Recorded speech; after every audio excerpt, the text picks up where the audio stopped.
Cuando presenté por primera vez la idea de un sistema de control, hablé de la medición de la variable de interés para que el control ajuste la acción sobre la planta. A ver, ¿qué pasa si no hacemos eso? Veamos la filosofía del control de lazo abierto, que es por ahí el tipo de control más simple que uno puede imaginar. El control denominado a lazo abierto es un tipo de control basado en el conocimiento de la planta, en el cual no se mide, no se censa la variable de interés, sino que se asume que ante determinada entrada la planta se comporta de determinada manera. ¿Sí? Veamos un par de ejemplos. ¿Sí? La animación que tenemos aquí en pantalla muestra el caso de un motor paso a paso. Motor paso a paso es un tipo de motor que se caracteriza por tener un arreglo de bobinas en el cual se van activando en secuencia, como está marcado acá. Fíjense, cada bobina se va encendiendo una por vez y el rotor va girando acoplándose al campo magnético de cada una de esas bobinas. De esa manera uno puede controlar los pasos, como se le llama, del motor. Aquí está simplificado, tenemos solamente 4 pasos, pero bueno, se puede discretizar agregando más bobinas o activando de a pares las bobinas y se pueden obtener pasos intermedios. Aquí está simplificado para hacerlo más visual. Bien. Este tipo de motores se utiliza mucho en posicionamiento, controles de posición, velocidad, etc. Esto funciona bien si yo aplico esta secuencia de bobinas 1, 2, 3, 4, 1, 2, 3, 4. Yo sé que el rotor va a hacer lo que le digo. Ahora supónganse que por algún motivo el rotor está bloqueado. ¿Sí? Supónganse que el rotor está asociado a un mecanismo que se trabó, entonces no se mueve, quedó clavado. Yo voy a seguir aplicando mi secuencia de control, creyendo que el rotor está haciendo lo que tiene que hacer, y sin embargo el rotor no se mueve. ¿Por qué? Porque mi control no se enteró que el rotor está bloqueado. Yendo al ejemplo tradicional de los sistemas térmicos, supongamos un horno simple como este, donde tenemos un recinto cerrado con una cierta resistencia térmica, un elemento calefactor, una resistencia, temperatura interna, temperatura externa. Yo puedo caracterizar esto y decir, bueno, aplico una tensión, se desarrolla una potencia y sé que en tantos minutos el horno llega a la temperatura deseada. Y eso va a funcionar bien mientras la planta no cambie. Ahora, supónganse que por algún motivo alguien dejó abierto una puerta, alguna abertura del horno, y yo hago la misma secuencia de siempre, aplico la misma tensión, tantos minutos, y espero llegar a la temperatura objetivo, y sin embargo, como acá tengo una fuga de calor, ahora voy a llegar a otra temperatura distinta, seguramente más fría. En ambos casos, ocurrió que la planta se vio afectada, de alguna manera cambió el modelo de la planta o se perturbó el modelo de la planta, y como no tengo realimentación, el control no tiene cómo enterarse. Bien. Supongamos la planta más simple que podemos imaginar, una planta de tipo proporcional, una ganancia pura, ¿sí?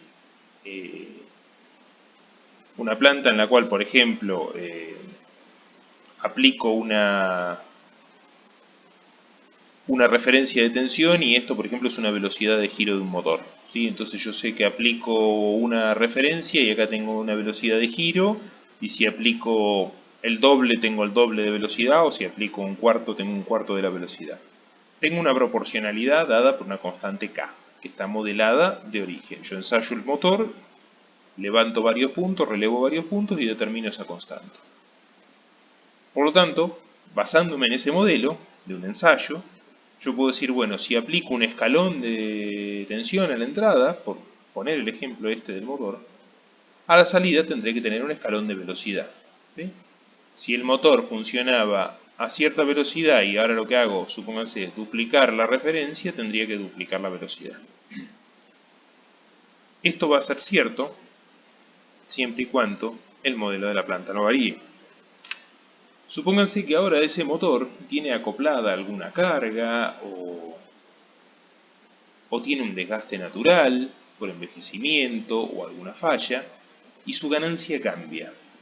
Entonces, ya su ganancia no es K, sino que ahora está en una banda intermedia, puede ser más menos 10%, más menos 20%, pero ya no lo puedo saber de antemano.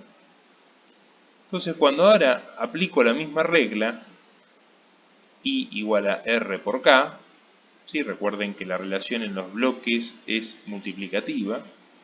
Entonces la salida es igual a la entrada multiplicada por lo que vale el bloque. La salida es igual a la entrada multiplicada por lo que vale el bloque.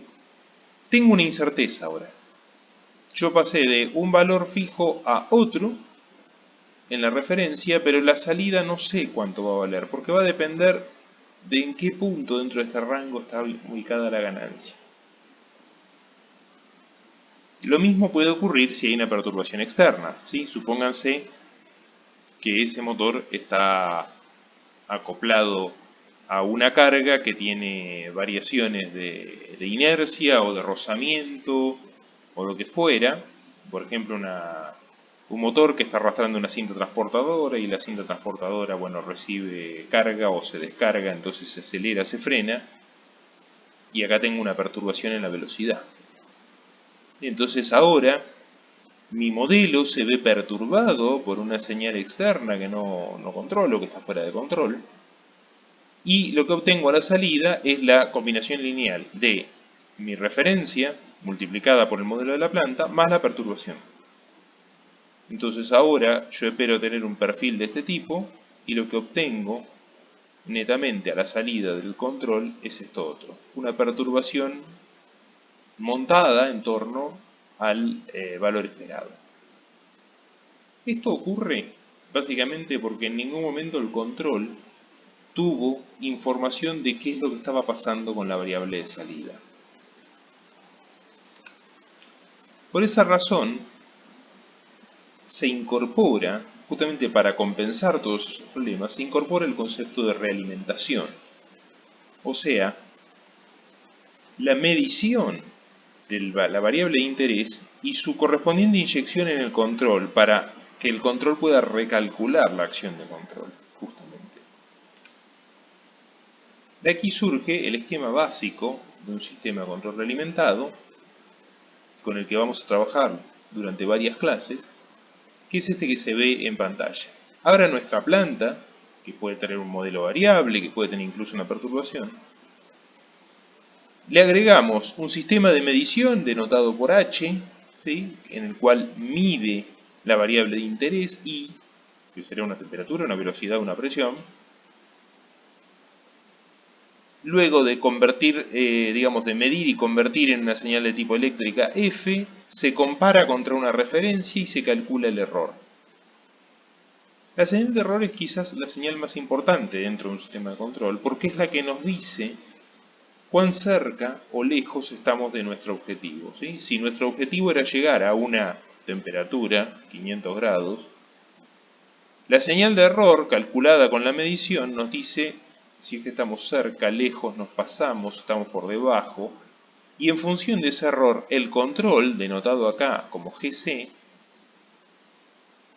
adecúa la acción de control sobre la planta. ¿Sí? Entonces ahora ya no tenemos como en el control a lazo abierto. Aplico un escalón, por ejemplo, y espero obtener un escalón a la salida y dependo de que el modelo de la planta sea correcto. Ahora aplicaré un escalón en R y el control, a través de la señal de error, se encargará de adecuar ese escalón para que la planta se comporte como un escalón. Bien. Bueno, aquí tenemos las definiciones de variables, todas las señales de interés del lazo de control, la referencia, que es el valor con el cual nosotros queremos setear la salida o variable de interés o variable de proceso, la variable realimentada, básicamente la señal que me da el transductor después de ser procesada por el circuito de instrumentación correspondiente, la señal de error y aquí entre medio E por GC, que sería la acción de control sobre la planta. Ahí en la animación que está aquí arriba a la derecha se ve un ejemplo bien mecánico, visual, de lo que fue uno de los primeros sistemas de realimentación, que es el que se utilizaba en la máquina de vapor. La máquina de vapor, para regular la velocidad de la máquina de vapor en forma automática, lo que se hacía era utilizar este arreglo en el cual el sistema de realimentación de velocidad está compuesto por este artefacto con dos brazos articulados que está vinculado al eje de la máquina de vapor. Cuando la máquina de vapor se va frenando, fíjense que los dos brazos se pliegan y lo que hacen es, a través de un mecanismo de pivoteo y palanca, abrir más una válvula de aire con la cual la máquina se acelera. Cuando la máquina se acelera, los brazos por fuerza centrífuga se abren y lo que hacen es mover esta palanca y cerrar la válvula, frenando la máquina de vapor. Por lo tanto, con este arreglo, básicamente este arreglo compone todo lo que es el lazo de realimentación y control, en forma mecánica, de una máquina de vapor. Censa la variable de salida a través de este artefacto, realimenta la posición y controla la acción sobre la planta.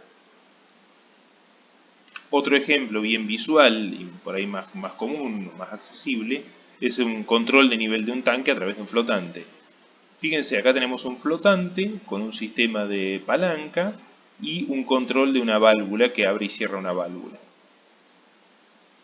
Fíjense que cuando el tanque se vacía, cuando la animación ahora se vacía el tanque, fíjense, la válvula está completamente abierta, el tanque se va llenando y en la medida que se llena, la válvula se va cerrando hasta que se logra un equilibrio entre el agua que ingresa y la que egresa y se mantiene el nivel constante. Este es otro ejemplo de control automático, puramente mecánico. En este caso, el flotante es la realimentación y el control de la válvula con la palanca estaría dado, sería el control. Exactamente. Veamos algunas relaciones matemáticas. Tenemos nuestro sistema de control realimentado. Podemos aquí aplicar álgebra de bloques y decimos, bueno, ¿cuánto vale la salida I? Bueno, si los bloques representan relaciones multiplicativas, quiere decir que la salida I es igual a la variable de error multiplicada por GC multiplicada por GP. Recuerden, bloques consecutivos se multiplican. Después, ¿cuánto vale la señal realimentada? La señal realimentada no es ni más ni menos que la señal de salida multiplicada por el elemento de medición. ¿Cuánto vale el error? El error no es ni más ni menos que la resta, la combinación lineal, digamos, de la referencia menos la señal realimentada. Si ahora junto todo esto y lo reemplazo en la primera ecuación y hago un poco de álgebra, llegamos a esta transferencia. Esta función de transferencia, también conocida como función de transferencia de lazo cerrado, representa la relación entre la señal a controlar, la señal del proceso, la variable de proceso, y nuestra referencia. ¿Sí? Esto será, supongan, grados centígrados en un horno o revoluciones por minuto en un motor, y esta será nuestra referencia que estará dada en forma de tensión, por ejemplo. 2 volts, 5 volts, 3,4 volts, lo que fuera. Esta función de transferencia ustedes la pueden obtener analíticamente como lo he hecho yo aquí. En general siempre va a tener la misma forma. La reglita mnemotécnica, por decirlo de alguna forma, es que en el numerador van a estar todos los bloques de transferencia que hay entre la referencia y la salida, en este caso GC por GP, y en el denominador vamos a tener siempre 1 más del producto de todos los bloques que están dentro del lazo, en este caso GC GPH. ¿Qué particularidad tiene esta función de transferencia? Fíjense algo curioso. Si yo puedo garantizar de alguna forma que este producto de acá abajo, HGC por GP, es mucho mayor que la unidad, entonces este cociente, despreciamos el 1 porque esto es mayor que la unidad, GC y GP se simplifican, este cociente se vuelve aproximadamente igual a 1 sobre H. ¿Qué significa esto? Fíjense qué curioso. Si la función de transferencia I sobre R es igual a 1 sobre H, quiere decir que todo este arreglo se ha independizado de las variaciones de la planta y ahora solo depende de la realimentación, que la realimentación en el fondo la decido yo, porque soy yo el que la va a diseñar y va a elegir el sensor y lo va a ajustar. No dependo de los caprichos de la planta. A diferencia del control a lazo abierto, donde si la planta tenía variación de ganancia, esa variación se veía reflejada inmediatamente a la salida. Acá no. Siempre que yo garantice esta condición. Si esta condición no se cumple, y tenemos la contraria, que es el producto HGCGP es mucho menor que la unidad, entonces sí, la relación I sobre R depende de los caprichos de la planta, por decirlo de alguna forma. Por lo tanto,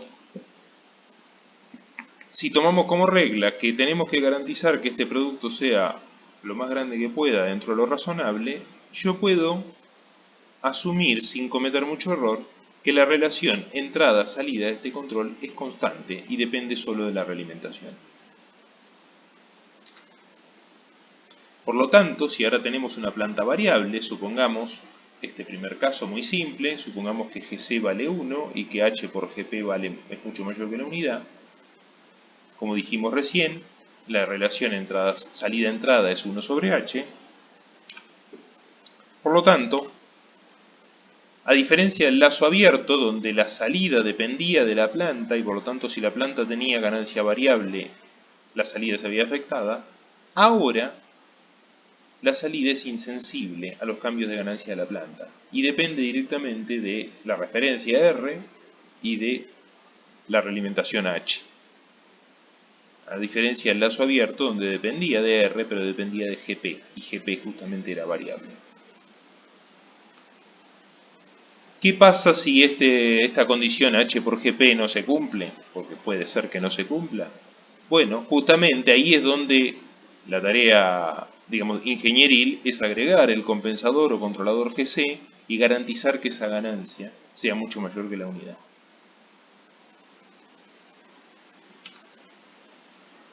¿Qué pasa en el caso de una perturbación externa?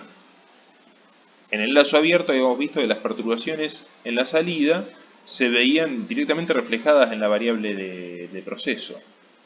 Ahora, como agregamos toda la realimentación, el control, lo que nos queda es un lazo de control realimentado que tiene una salida, la variable de proceso, y dos entradas, nuestra referencia y la perturbación, que es una entrada fuera de nuestro control. Si asumimos que el sistema es lineal, cosa que durante este curso vamos a trabajar siempre con sistemas lineales, en el caso de los sistemas no lineales por ahí es un poco más complejo, pero si el sistema es lineal podemos aplicar principio de superposición, al igual que hacíamos con la parte de teoría de circuitos cuando teníamos más de una fuente de tensión o corriente. Entonces, si aplicamos principio de superposición, analizamos por ejemplo la relación entre I y R considerando perturbación nula, llegamos a la relación que ya conocemos de transferencia de lazo cerrado. GC por GP sobre 1 más GC por GP por H. La relación entre entrada y salida, la entrada de control y la salida no se modifica. Eso es un buen punto. Segundo, ¿cuál es la relación ahora entre I y la perturbación considerando entrada nula? O sea, ¿cómo reacciona el lazo de control ante la perturbación por sí sola? Fíjense que nos queda esta otra expresión, que la podemos deducir aplicando la regla mnemotécnica que les dije hoy, en el cual en el numerador iba todos los bloques que hay entre entrada y salida, en este caso la entrada es n, porque estoy verificando la relación respecto de la perturbación n, la salida es i, entre i y n no hay nada, fíjense que es un cable, no hay ningún bloque, y abajo queda siempre 1 más todo el producto del lazo. ¿Qué curioso tiene esto? Bueno, si nosotros garantizamos que HGCGP sea mucho mayor que la unidad, como regla de diseño, entonces quiere decir que aquí el denominador va a ser mucho más grande que el numerador. Por lo tanto, este cociente va a ser un número mucho menor a 1. Por lo tanto, ¿qué quiere decir? Que la salida I respecto de la perturbación n se ve atenuada. O sea, la perturbación se ve reflejada a la salida atenuada en un factor HGCGP. ¿sí? Entonces básicamente hemos logrado insensibilizar al control respecto de las variaciones de la planta y a su vez mitigar la perturbación, ¿sí? Aquí tenemos comparado el caso a lazo abierto en verde con el de lazo cerrado en rojo. Ahora la perturbación se ve atenuada, y cuanto más atenuada en función de la magnitud de H por GC, GP.